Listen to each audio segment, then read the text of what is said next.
I welcome you all back once again.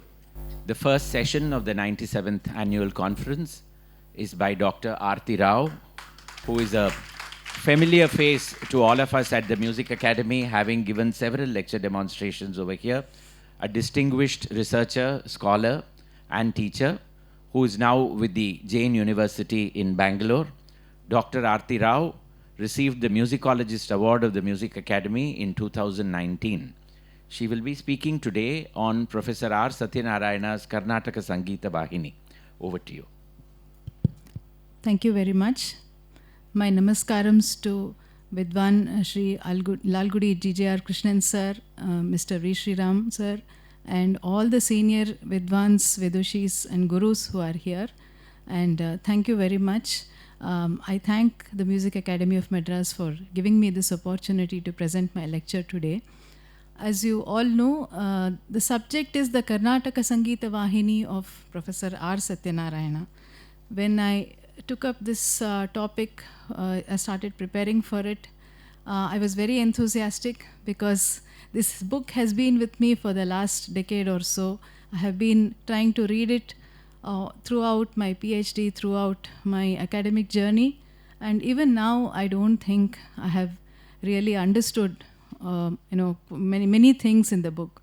So when I started out with a lot of enthusiasm, but when I started to get deep into it, I realized how difficult a task it would be to cover such a mammoth work in such a short time, 40 minutes.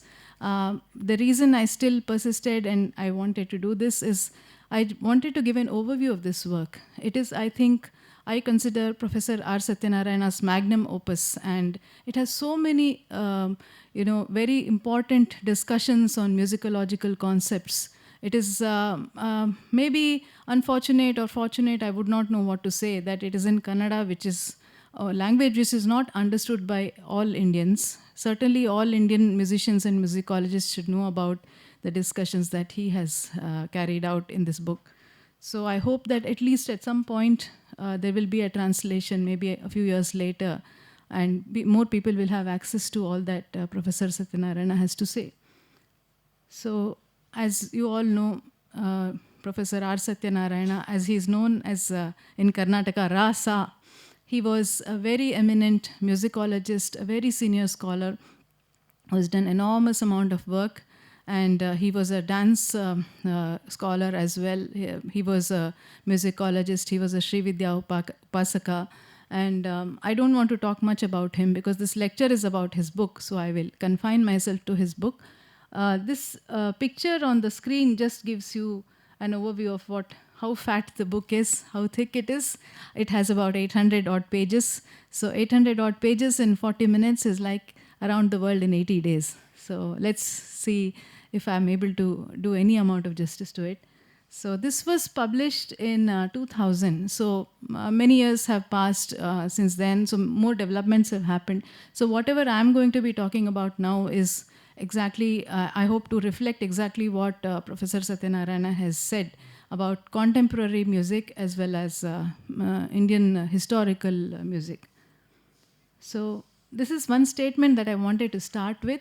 I'm grateful to Dr. V. Premlata for sharing a letter that was written to her by Professor Rasa when they had a discussion about some manuscript, and she had a question for him. And he very nicely said that I need hardly tell you that you are always most welcome to raise any questions on whatever I have written. How else can I learn and improve my knowledge? So if a great scholar can say that, it is a lesson for all of us. And I must tell you that this book is written with that questioning attitude. He has tried to dispel many myths. He has revisited known traditional beliefs. He has been extremely objective in his approach to not only historical music, but even contemporary music. So I find this very inspiring. And I always tell my students that we have to question everything. We have to be very objective in whatever we learn. So I'm going to divide this lecture into two parts because I feel that in the book we have two kinds of chapters, those which are devoted to the study of historical music and those which are devoted to the study of the analysis or the examination of contemporary concepts in music.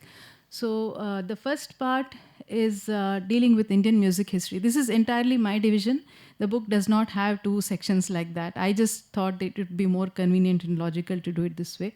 So I'm not going to take each chapter as such. I'm going to take the concepts, and I hope to look at the concepts and see the developments in the Swara system by different musicologists over the centuries. Because what he has done is, what Professor Rasa has done is, he has devoted one chapter to Govinda Dikshita, one chapter to Venkatamaki, one chapter to Ramamatya. So I thought that would not, that would be difficult to follow. So I have followed this approach. So first of all, who are the musicologists that we are talking about? He starts with Vidyaranya, and who is the composer of Sangita Sara. So chronologically, we have Vidyaranya, then we have Kallinatha, who's written a commentary on the Sangita Ratnakara, and then we have Ramamatya, and then we have Pandarika Vithala, and Nijaguna Shivayogi, Govinda Dikshita. Of course, when he talks about Vidyaranya's work, it is entirely as cited by Govinda Dikshita. Because Vidyaranya's work, Sangita Sara, has not been found. And Govinda Dikshita is the only author who cites Vidyaranya. So there is a little bit of controversy over there. You know, people say, why is it that no other author has cited him? And could it be possible that this is a fictitious work? So he has also addressed those questions. And I don't want to go too deep into all that, but if there is a question on that, we can try to look at it later. Then Venkatamaki, Tulaja, and he has also devoted a chapter to the Haridasas, who he feels have been responsible for many seminal developments in music, in Indian music. So let's first start with developments in the Swara system. First of all, we have to forget about our current Swara system and think of the Shadjagrama. The Bharata and Abhinava Gupta were talking about that, and that was inherited by Sharangadeva. So when we look at Sharangadeva, by his time the Grama system had gone, but he takes the Shadjagrama Swaras and he says that they are the Shuddha Swaras. Everything else is Vikruta. So you see here the Swaras which are in green. So these were the Shadjagrama Swaras which were laid on a grid of 22 Shrutis at the intervals of 4-3-2, 4-4-3-2. So we start with that because then we can understand what Kallinatha has tried to do. When Kallinatha starts writing the commentary on Sharangadeva's Sangita Ratnakara, his agenda or his main motive is to just comment on, explain what Sangita Ratnakara is saying. But in the process, he also subtly inserts some ideas or some thoughts on what is going on in his time, contemporary music. So he has made a couple of statements which are very cleverly understood and interpreted by Professor Rasa. He says that in some ragas, we also have some additional swaras coming in. We have Chatushruti Rishabha. Now we can see that in Sharangadeva's system, the Ri is just one, the Shuddha Rishabha. We don't have any Chatushruti Rishabha or Panchashruti Rishabha. But Kallinatha talks about it for the first time. And he talks about ragas like Sri Raga, which has Chatushruti Rishabha and Chatushruti Dhaivata. And he talks about Natta and Devakri, where you find Panchashruti Rishabha also, and Panchashruti Dhaivata. Then he talks about Ramakriya, where you have the Vikruta Madhyama, which is just one Shruti below the Chuta Panchama. So he talks about these developments as though they were anomalies. He says that they are according to Shastra, but they are, one-off cases. It's not a convention that these swaras are there. But what happens next is we have Ramamatya coming in, who they say was the grandson of Kallinatha. He has taken these anomalies and regularized them. And because I think actually what they are all doing is they are documenting the practice. It's not like they have given these swaras and people started following them. The swaras had already come in practice and they are documenting them. So the anomalies recorded have now become the regular swaras, the Panchashruti Rishabha and Shatshruti Rishabha, Panchashruti Dhaivata, Shatshruti Dhaivata.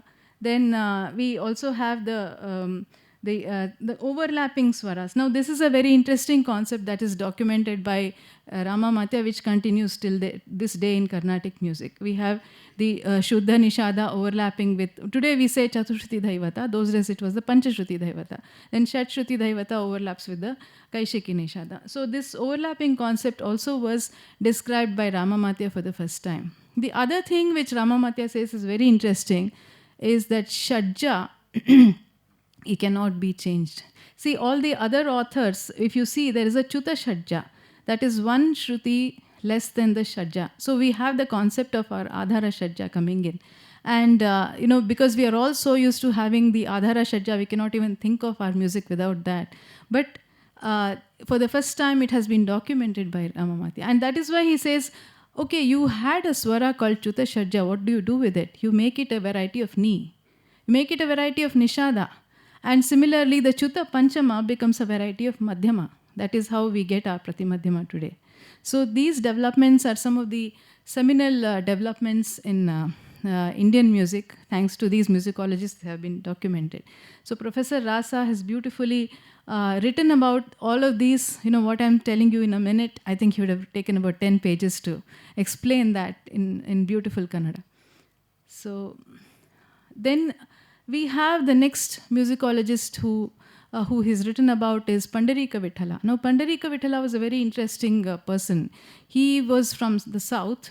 He has written 3 works. He was from the south, but he migrated to North India. He worked with Burhan Khan. He worked with Madhav Singh of Gwalior. Then he worked with Akbar. So under the patronage of these 3 people, he has written 3 works, Sadraga Chandrodaya, Ragamanjari and Ragamala.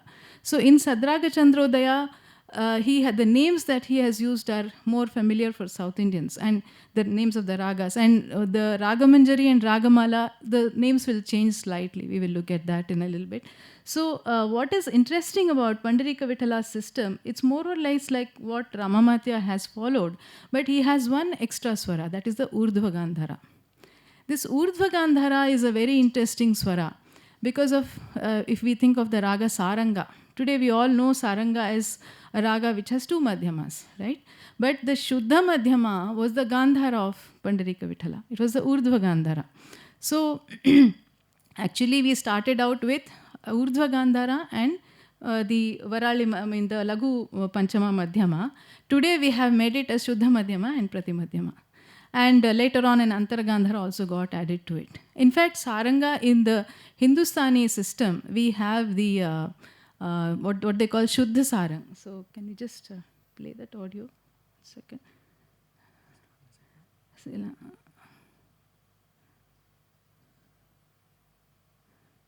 This is an example of Shuddha Sarang.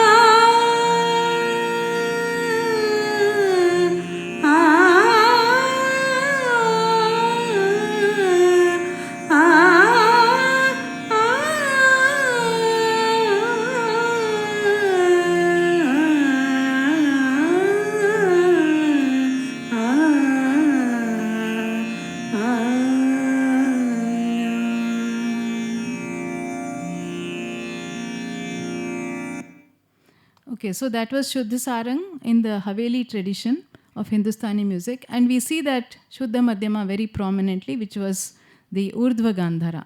I think almost up to the time of SSP, we have the mention of the Urdhva Gandhara. Even Muddu Venkatamaki says that the Gandhara is on the Madhyama position. But then in SSP, we see there is an Antar Gandhara also, additionally, in addition to these 2 swaras. Then... Sorry, I think I played Brindavani and this one is Shuddha Sarang. The Brindavani Sarang is another variety of Sarang, which also has the Shuddha Madhyama. Yeah, this has the Pratimadhyama as well as the...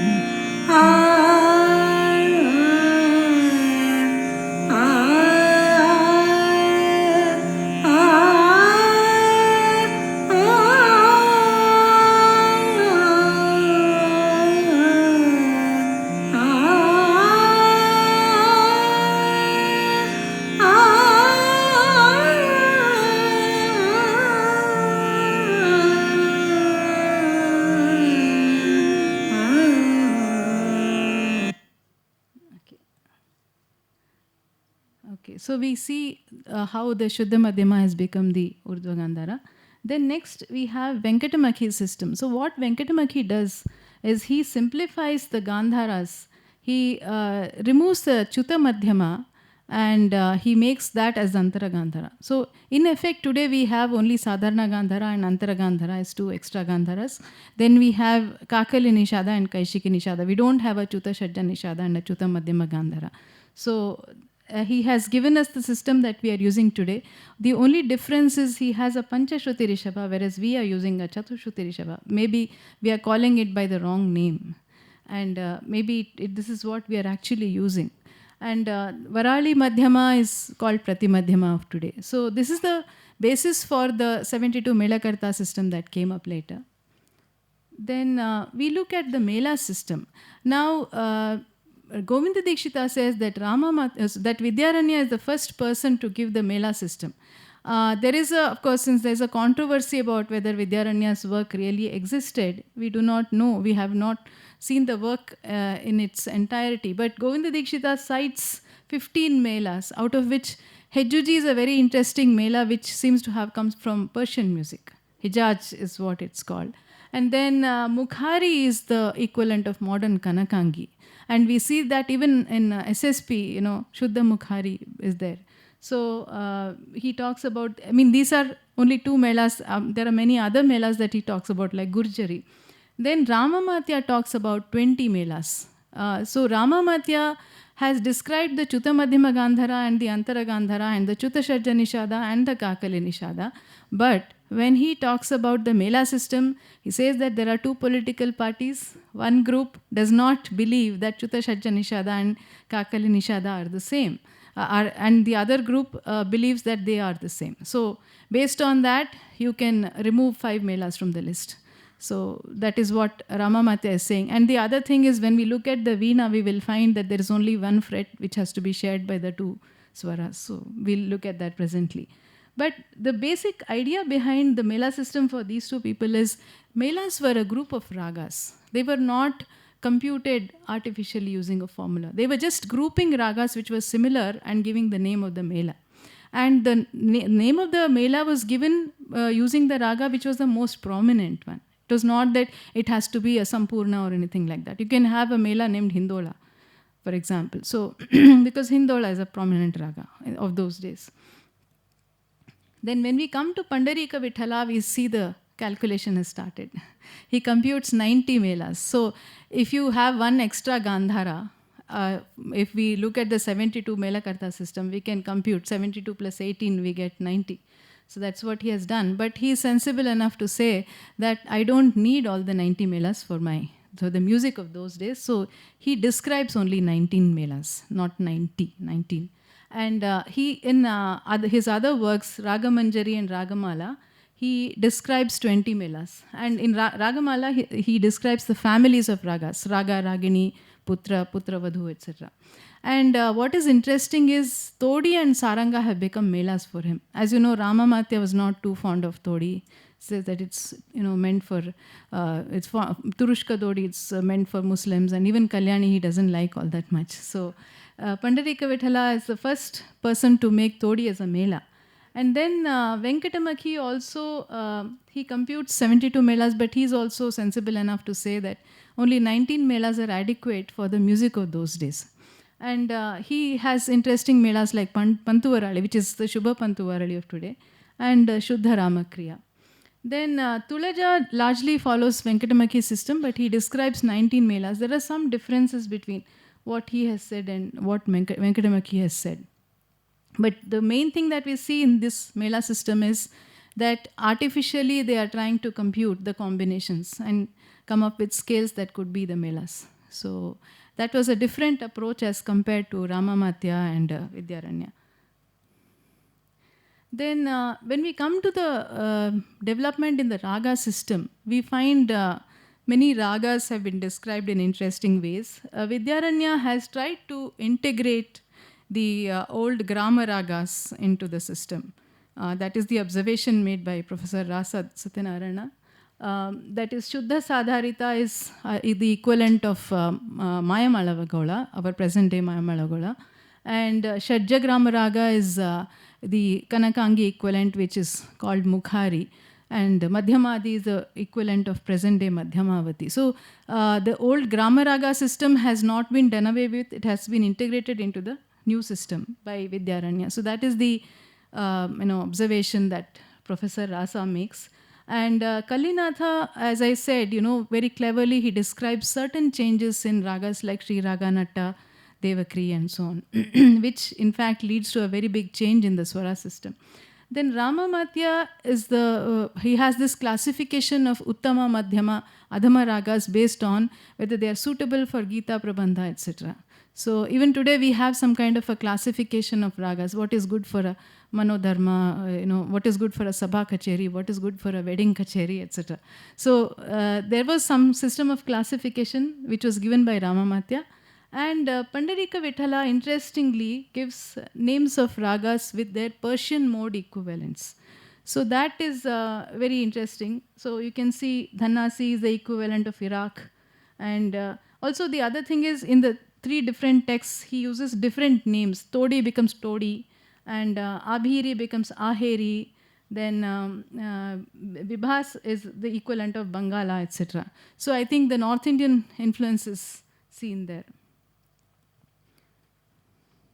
Then when we look at what Govinda Dikshita has done, he has described the alapas for many popular ragas, which is a great thing because he tells you exactly from which swara you have to start and how you have to develop, how the sancharas should be in the Ragavardhini section of the raga and how you have to end, etc. So there is a slight difference of opinion between scholars about whether alapa is entirely improvisational or it's a pre-composed musical form, because I have come across a lot of notations of alapas in Tanjore manuscripts.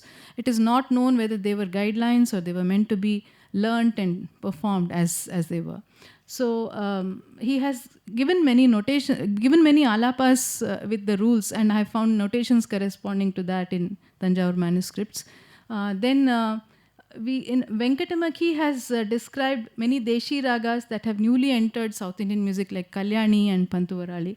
And Tulaja has done a great thing by giving examples of phrases of ragas. See, till then, the other authors have just said that these are the swaras in the raga, this is the graha, this is the nyasa, etc.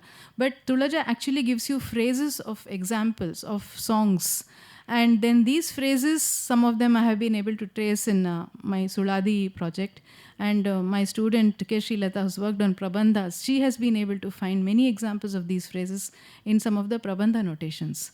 So these were actual songs which were being practiced in the Tanjore region. From those songs, the phrases have been extracted and given by Tulaja. So that's a great way of describing the raga of his time.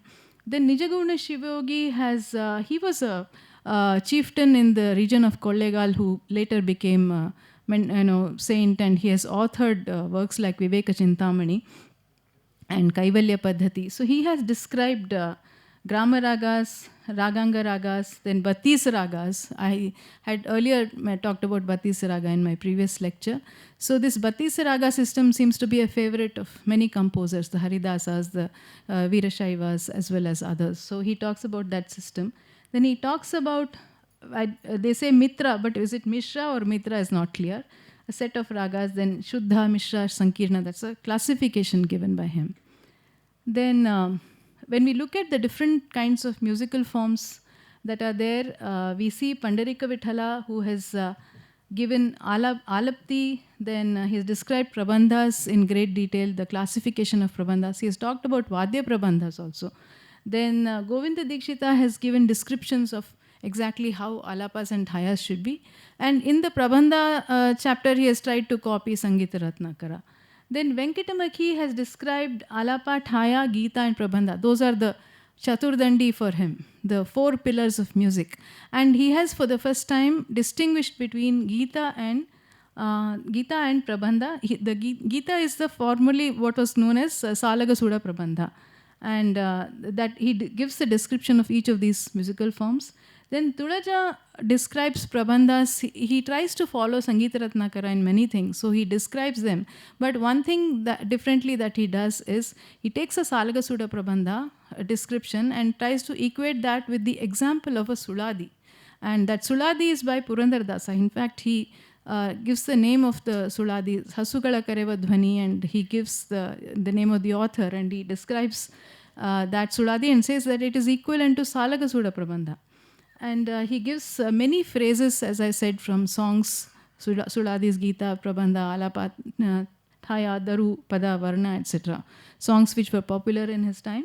Then Haridasas, as we have seen earlier, they have created many musical forms like Dandaka, Vruttanama, Uga Bhoga, etc. So then when we look at the developments in instruments, Rama Matya, Pandarika Vithala, Venkatamaki, all of them have described Veenas. So when we say Veena, they have not physically described the construction, the material, etc. They have talked about the tuning and the fretting. So we get an idea of how the tuning systems were in their time. And Tulaja, of course, he gives more details of Tatavadya, Sushiravadya, etc. He is copying Sangita Ratnakara, basically. Tulaja has copied mainly from two people. One is Sharangadeva and the other is Venkatamaki. Those days, they didn't have any plagiarism check, I think. So you could just take it forward. So, but he has, as we saw, he has done a great thing by including a lot of raga examples, phrases from songs. Then Nijaguna Shivyogi also describes instruments like Vipanchi, Chitrika, etc. And Pandarika Vithala has talked about types of mridanga and types of flute also. So we will just take a brief look at what the Veena fretting and tuning was like in Swaramela Kalanidhi. I don't want to go into all the texts because that would take too much time. This is just a sample of what the tuning was like. So basically in Shuddhamela Veena, we start with the Mandra Madhyama, and then we go to the Mandra Shajja, then Anumandra Panchama, then Anumandra Panchama, and then Anumandra Shajja. So this is the system that is followed in present day sitar tuning. Whereas in the present day Saraswati Veena or South Indian Veena tuning, we start with the tuning that is followed in the Madhyamela Veena. So that is, we have sa, pa, sa, pa. So the string that is closest to the player is what is marked as 4 here. So that is tuned to Shadja. Then the next one is tuned to the lower Panchama and so on. So that is the tuning system that is followed. Swaramela Kalanidhi also gives an additional tuning system called the Achyuta Rajendra Mela Veena, which was named after probably his patron, Achyuta Raya. So this is basically the fretting system, tuning system, and then we look at the fretting system. So for each of the strings, we have many frets. There were two types of fretting systems that were followed. One was called the Akhila Raga Mela Veena. Akhila Raga is, you have all the frets that are needed in the octave.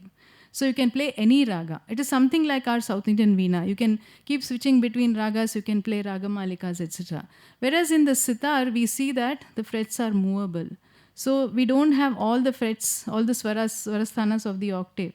So Eka Raga Mela Veena is you can play only one raga at a time. If you need to play another raga, you move the fret and adjust it so that you can play the other raga. So these two fretting systems are described by Venkatamaki. They are also described by Rama Matya and Pandarika Vithala, Tulaja also. So then we look at the developments in the Tala system. Now in the Tala system we have Marga and Deshi Talas described in the Nartana Nirnaya. As you all know, Marga Talas, there were 5 Marga Talas which are described. And then Venkatamaki, his Tala chapter is not available, but he makes some very interesting observations in the Swara chapter. He talks about the Alankaras, as we know them, which all students of music learn, Suladi Saptatala Alankaras. And he uses the word Suladi Tala Alankaras there. So that is the only place he uses the word Suladi. But the structures of Dhruva, Matya, Rupaka, etc. are almost similar to what we have today, except for, the Angas being different, being placed differently, but the total counts of 14 and 10 are all there. So that's very important information that we get. And then Tulaja has described Marga and Deshi Talas just like Sangita Ratnakara. He's also talked about things like Yati and Graha and Laya. Then Nijaguna Shivyogi has described 101 talas of those times. And Haridasa's Professor Rasa has written extensively about it. I have just captured it in one line, that they have used the Deshi Tala system, and they have converted some of the talas into what were later known as Suladi talas and so on. So he feels that the Haridasas have made great contribution to the tala system of South Indian music, because you see that the Suladi talas were not only used for Suladis, they were used for a lot of prabandhas. In fact, if we, Srilata and I, we have been looking at many manuscript notations, and we find many Suladi talas being used for the prabandhas. In fact, only Suladi talas, not the other Deshi talas. Of course, that could have been a later development, but it is true that the Suladi tala system was very popular at a certain point of time. Then we come to the second part of the developments in Indian music. So far we have been looking at only the historical developments. So when Professor Rasa takes up topics which are related to the contemporary developments in Indian music, he's equally scholarly, and he has made some observations which are very thought-provoking and maybe somewhat controversial also. So let us look at that. First of all, when he talks about aesthetics in Indian music, he has gone deep into the rasa theory, which I don't want to go into now. Bhatta Lolatta, Bhatta Shankuka, etc. What they have said, and what Anandavardhana has said, and what Abhinavagupta has said, and so on. But finally, he says that the rasa theory, which has been proposed for drama and kavya, Rupaka and kavya, is not applicable to music. It's a totally different, we should have a different rasa theory for music, because he says that music is self-referential. If you remove the words from the music, you take music per se, you take only the melody and the laya, then that is what is pure music, and what rasa does it evoke? So that is what we have to study. So he says that the other common misconception that he tries to dispel is, we say that this raga is associated with a particular rasa. That is an inheritance from Bharata. So Bharata talks about jatis associated with rasas. So he says that for situations in drama, there were certain melodies that were ascribed, So when you have to show a particular situation, they didn't probably not have the kind of lighting and props that we have today. So they had these conventions that this melody will be used for this kind of situation. So with that, future authors have taken that same concept and said that this rasa is evoked by the raga. It is not that this rasa is evoked by the raga, but this raga is used for this evocation of this rasa. That is what he tries to explain. He says pure music is self-referential, and the rasa in the music is brought out by the gamakas. And he says that the gamakas are there in music because they are following nature. If you look at the sounds of the various birds and animals, they are not, they are going up and down. They are not stationary. So those kinds of sounds have led Indian musicians to come up with the concept of gamaka. So I just wanted to play a small clip from Dr. M. Balamurali Krishna's Hamsagite. There is a beautiful Ashtapadi which he has sung in the Raga Kamboji. So this is my personal favorite. I feel that he's really brought out the Shringara Rasa very well.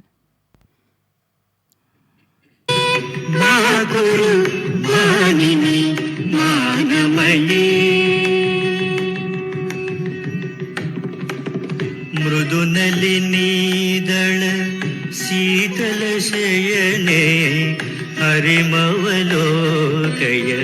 ಸಫಲಯ ನಯನೆ ಮೃದುನಲಿನೀದಳ ಶೀತಲ ಶಯನೆ ಹರಿಮವಲೋಕಯ ಸಫಲಯ ನಯನೆ.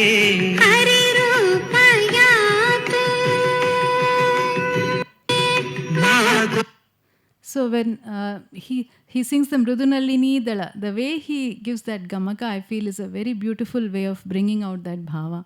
So this is one example where we can see how the gamaka is evoking the rasa. Of course, the rasa is also, the words are bringing out the rasa, which is supported by the music. So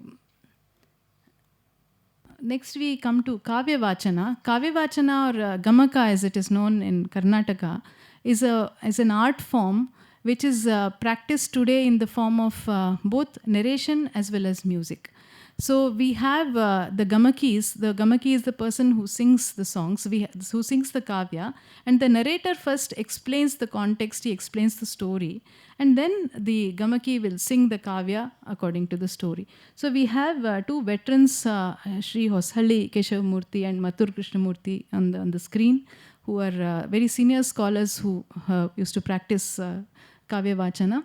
So Kavya Vachana, Professor R. Sathyanarayana traces it back to the Gamakalapti, and then he talks about various musical forms that were there, like Kanda, Tripadi, Sangatya, Gadya, etc., both in folk music and ritualistic music, which were used for Kavya Vachana. And then after tracing the history of Kavya Vachana and talking about what it is and how it is being practiced, he has a few suggestions. You know, like in all art forms, there is a little bit of controversy that classical musicians feel that gamakis don't have such a good knowledge of Carnatic classical music like they should have. And the Carnatic musicians feel that gamakis don't... Carnatic musicians feel that gamakis don't have good knowledge of music, and gamakis feel that Carnatic musicians don't give attention to Sahitya, which is correct. So what Professor Rasa says is that Carnatic musicians should learn from gamakis how to correctly pronounce the Sahitya and pay attention to it. And the gamakis should learn how to expand their repertoire of various ragas and maybe also try out different musical forms to explore them and adapt them to Gamaka Vachana. So let us just listen to a small clipping of Gamaka Vachana by these two veterans. ಇದನ್ನು ಕೇಳಿ ಧರ್ಮರಾಜ ದುಃಖದ ಸಮುದ್ರದಲ್ಲಿ ಮುಳುಗುತ್ತಾನೆ.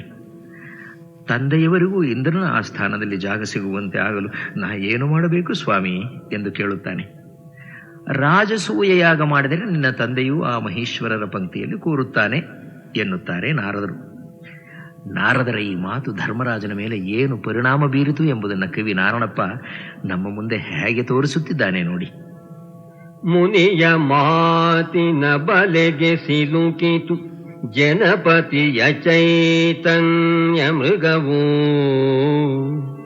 ಜನಪತಿಯ ಚೈತನ್ಯ ಮೃಗವು, ಮುನಿಯ ಮಾತಿನ ಬಲೆಗೆ ಸಿಲುಕಿದು, ಮುನಿಯ ಮಾತಿನ ಬಲೆಗೆ ಸಿಲುಕಿತು ಜನಪತಿಯ ಚೈತನ್ಯ ಮೃಗವು,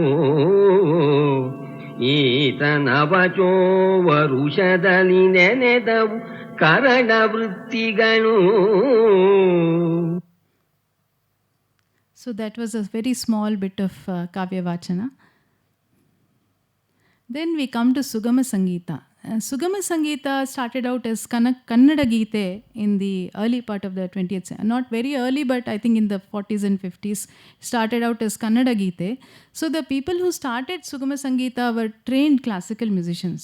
Like we have Sri Padma Charan, and we have H.K. Narayan and so on, who was in fact a student of Vidwan R.K. Srikantan sir and a very accomplished Carnatic musician. So initially I think the influence of the raga system was there, but they tried to lighten it a bit. The gamakas were not so strong, not so heavy, and there was a lot of focus on the sahitya. So the sahitya could not be broken up wherever the musician wanted, and there was a lot of attention paid to whether the dirgha swara is adhering to the dirghatva in the syllable and things like that. But so that is how it started off, and later on there were many composers who came along like Mysore Anand Swami and C. Ashwath and others who broke away from the raga system. They were not, they were not trained in, some of them were not trained in classical music also, and the focus was only on getting the music to be very lilting and adhering to the sahitya. So when Professor Rasa talks about this form of, this art form, he says that there are many developments that are happening, and some of the developments are desirable because there is a profusion of compositions, there are many experiments being carried out, and a lot of young people are coming into the field and so on. But there are some developments that are not so desirable also. So I just wanted to illustrate what Professor Rasa has said. Perhaps this is what has led him to make this comment that the influence of film music, the influence of Western pop music has all crept into Sugama Sangita, and maybe it is not necessarily a good thing, because the whole focus of the the Sangita being oriented, Sugama Sangita being oriented towards singing the good Sahitya in a good way, that is being lost. So if we look at the first example, we have Udugana Veshtita by H.R. Leelavati. This was tuned by Padmacharan. It was a very famous song.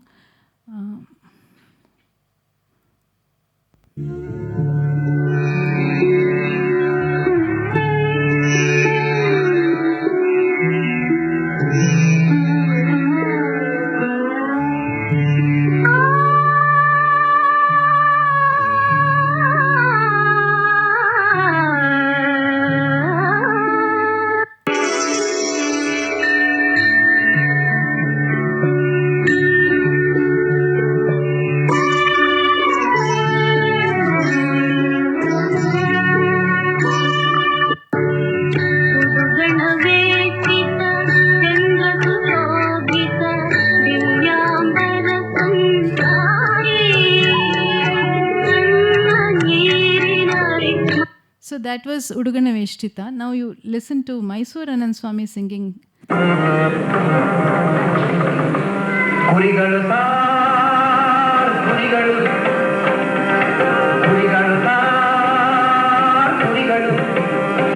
Okay, this is more kind of a it's a song which is not based on any raga. It's more directly appealing to the lay person.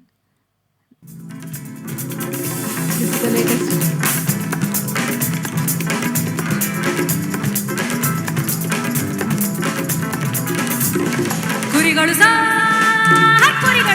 So this is the transformation.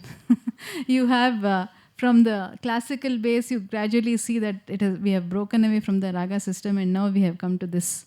So, as musicians or as researchers, we cannot say that any development is good or bad. It's just an observation that this is how. But what Rasa is saying is that the focus on the Sahitya is going away, if this is what it is like.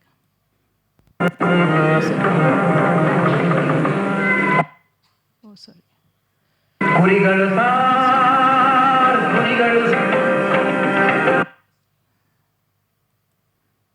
Next slide. Okay. So now we come to the Mysore Veena tradition that Professor Rasa has described. This is the lineage of very famous musicians, like we know about Adi Appaya, and then Chikkaramappa, Veene Venkat Subbaya, and others, Venkatagiri Appa. Then we had Veene Shamana, Padmanabhaya, and others. Then, as Rasa has correctly analyzed the making of the Mysore Veena, that it used to be, the physical instrument used to be different. The rosewood was used in the Mysore Veena, and you see all that ornate design in the Tanjavur Veena, which is not there in the Mysore Veena. So there were some differences, and there was also some Mysore Bani, or the Mysore tradition, was very well known at some point of time. But he says that in his time, he has interviewed many leading musicians like Vidwan R.S. Keshavamurthy and Vinay Dorsamangar. But he says that he is unable to clearly establish what the Mysore Bani is in his time. This is, I think, 2000 or slightly before that. So he has come to the conclusion that today we cannot say that whether, there's a Mysore Bani which is uniformly being practiced by all the musicians. There are many different styles, and he says that every musician I interviewed said that they are following the vocal style, and he wonders why. Because instruments have their own potential, and instruments can be explored in many ways. And do we always have to follow the vocal style, is a question that he has posed. So this is do we have time, or should I? Okay. This is a small clip by...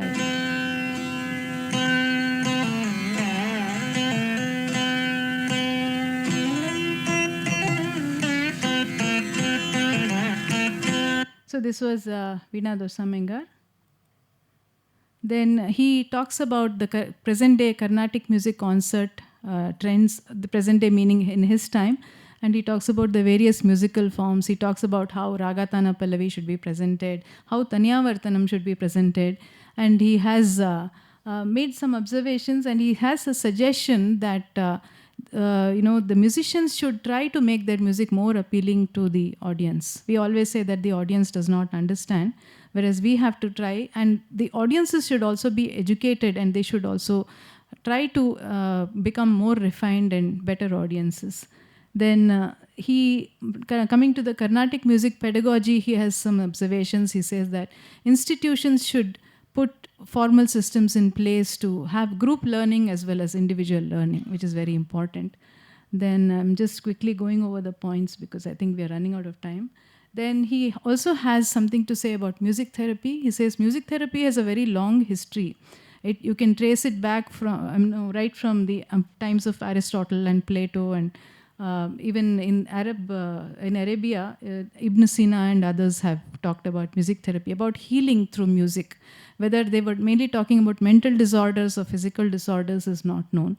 But he talks about various types of therapy that can be used to cure ailments, like if the patient is able to compose music or perform music, he should be exposed to that. Or he can also be exposed to listening to music, depending on what kind of music works for him. He feels that the potential of Indian music in therapy has not been fully explored, because we have so many different kinds of songs which can be administered for different kinds of situations.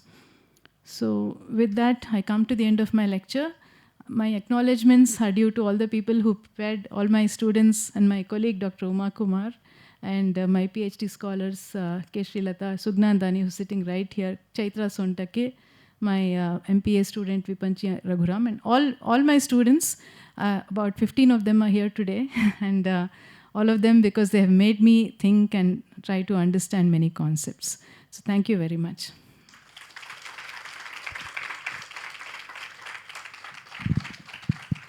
Thank you, Dr. Arathi Rao. It's a very tough task to summarize 800-page work into 45 minutes, but I think you did it very well. Thank you very much. Thank you. Members of the experts committee, can we have the mic given to them, please?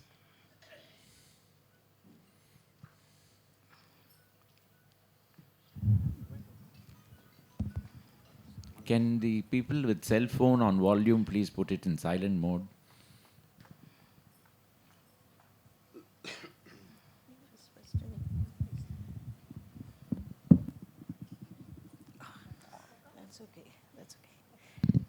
Sangita Kalanidhi, Lalgudi Srimati Vijay Lakshmi. Namaskaram. Thank you for giving a glimpse of the extensive work. Thank you. Obviously, it's a magnum opus. And it also serves as a bridge and traces the contemporary practices to the old work. And he has raised some pertinent questions. So I have one request. Since you have gone deep into it, you should take up the work of translating this so that it's available for all of us. Sure. And also using the present technology, I think you can add all the audio clips, whatever you feel can illustrate. Yes. When he talks about the swaras and how they have changed over a period of time. I find the rasas attached to the ragas that we go by, I find that very fascinating. And also what you mentioned about instrumental music. Because when we instrumentalists, we express music through our instruments. We do, now here and there, we bring up instrumental nuances, elements, aspects of instrumental music. But unless we have a compositional form, which is only for instruments, Yes. the full potential of the, the instrument or the nature of the instrument is not going to be expressed completely. Yes. So probably we should also explore that area, Yeah, which we have not done so far. Yes, Thank you so much. Thank you very much. Thank you very much, ma'am, for your comments. And I'm really honored that you think that I have the capacity to translate it. I hope and wish that, one day I can at least do parts of it, some of the things which I have read over the years. And coming to instrumental compositions, in Mysore tradition, there are these compositions called nagmas. So they have tried to come up with purely instrumental compositions. We have a lecture on it this year by Geeta yeah, Ramanan. Geeta Ramanan, ma'am, yeah.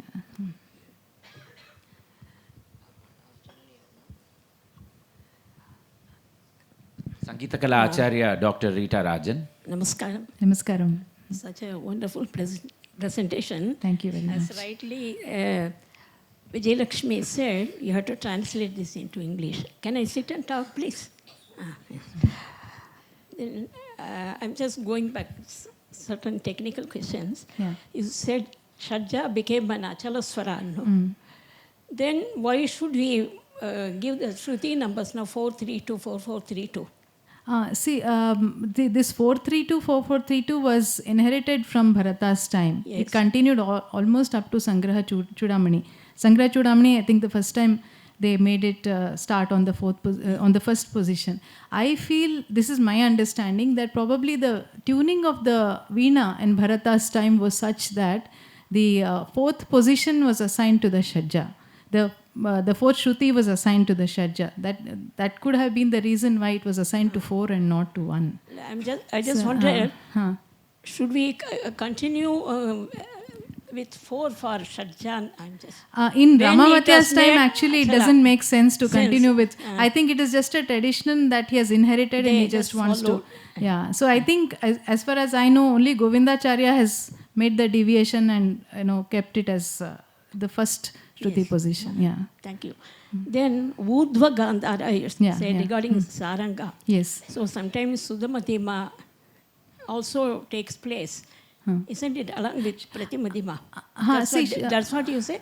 Ma'am, actually what I have understood is this Urdhva Gandhara is described by Pandarika Vithala, and also it is also there in Raga Vibodha.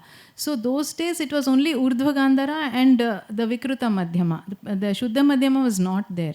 But later on, what happens is the Urdhva Gandhara is no longer there in our system. So it is called Shuddha Madhyama, and in Subbarama Dikshita's time we see that the Antara Gandhara is also added to it, to the Raga. But till then, the Shuddha Madhyama was not there, because even Muddu Venkatamaki says that the Gandhara is placed in the Shuddha Madhyama position. So now it has become a Dvimadhyama Raga. You mean the Saranga of present day? Yes. Because I have heard Sudhamadhima being sung in Arunachala Nadam. Yeah. Especially in Dhanamal section. Okay. Adhyadbhutakara Dhita Sarang Sa Pamari Gama Pamari Namarade and Maharajapuram Viswanath Iyer.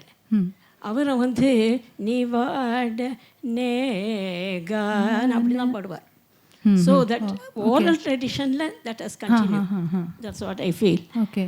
And then regarding Sri Balamuli Krishna singing, you said the Gamakas play an important role for bringing out the aesthetics, that particular rasa.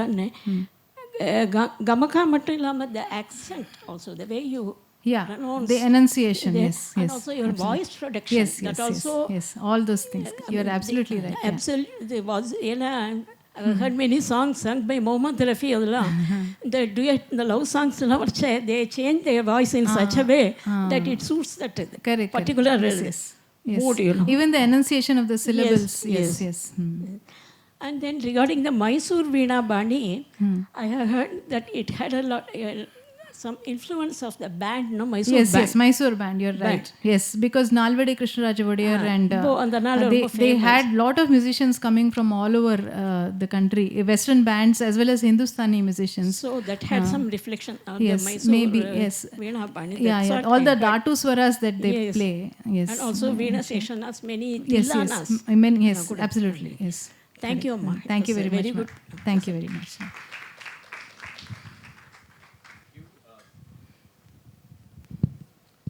If there are no further comments, I would like to... Dr. Sumati Meenakshi Krishnan. Namaste. That was a wonderful exposition. Just 2 points I want to make. One is we talked about special instrumental music And in fact, Hindustani music especially has a separate They system have for a separate sitar and system. things like Yes, that. yes. And my Guru Vedavali Amma used to say, violin madri padada, instrument madri padada, because the instrument has come into the voice so much today. Yes, yes. So that has happened vice versa. Yes, Sometimes yes, absolutely. it's worked that way. The second point I want to make is you spoke about Govinda creating alapas and phrases for the first time and giving it. Govinda Dikshita. Govinda Dikshita. Subsequently, of course, many musicians have also done it, and in Pallavi Swarakalpavalli 1900, they've created Kalpana Swaras as Kalpita Swaras for Pallavis. Yes. So that has taken on, and Yes. it's, though we say it's all Manodharma, a lot of Manodharma comes from the learning and Kalpita. training. Yes, yes. Yeah, There are thank you. chitte tanas also. Yes. Which help in learning tanam. Thank you. Thank you very much. Thank you. I now hand over the mic to Sangita Kalanidhi Lalgudi Shri GJR Krishnan for his summing up. Namaskaram. Namaskaram. That was an enlightening session. Thank you very much. And each of the subtopics deserve a session. Yes. So it is, you gave an overview, but many of the things went over my head. I usually prepare for sitting here, and I had a forewarning from Sri Ram that she's a great academician, and the lecture is going to be wonderful. And I, in fact, contacted Dr. Ramanathan to get the book, but I was totally disappointed to find that it is in Kannada, and they have already said that it has to be translated, and it's a magnum opus, and so most of the points I wanted to share have been already mentioned. But again the rasa, it is like for an instrumentalist, he's bereft of all the words, but the spirit, the rasa, he retains, understanding the meaning of the words, and just as a person who is challenged, who cannot talk, in dumb charades has to be more expressive. An instrumentalist, I think, has to be more expressive too. Yeah. So we need to understand when we perceive even an instrument without shruti, for example, a kanjira, it can bring out so many rasas. Yeah. And what magic you can create with shrutis and gamakas and whatnot. Yeah. So, and everything is not a watertight compartment. You beautifully brought out that, Dr. Sathyanarayana sir has brought out this point that nature has inspired. It cannot be, it's a universal concept. It's not only peculiar to our system of music. And that is so inspiring to hear those things. And he was he firmly believed in what he said, and a man of great conviction. I just want to mention one incident. In the same academy, one of the occasions I was not present physically, there was an occasion when there was a talk. My father and Guru was there, and he had mentioned in his talk, each one was given, probably it was a dance conference or something, and my father had mentioned that the Neravel, the word Neravel, as my father and my Guru is a thinking musician, so he wants to rationalize, and he said, the Neravel, the word seems a bit not so appropriate for what we use in the Carnatic parlance. I would prefer to call it Sanchari. So that was a very creative thinking brain that made the statement. And being Dr. Sathyanarayana, who he was, he wrote back a letter saying that it's not right. I don't think so. So thank you very much for this Thank you. wonderful session. Thank you. Thank you, Sangita Kalanidhi Shri GJR Krishnan. Thank you very much. We'll draw the curtains briefly to prepare the stage for the second lecture demonstration of this morning by Kritika Bharadwaj.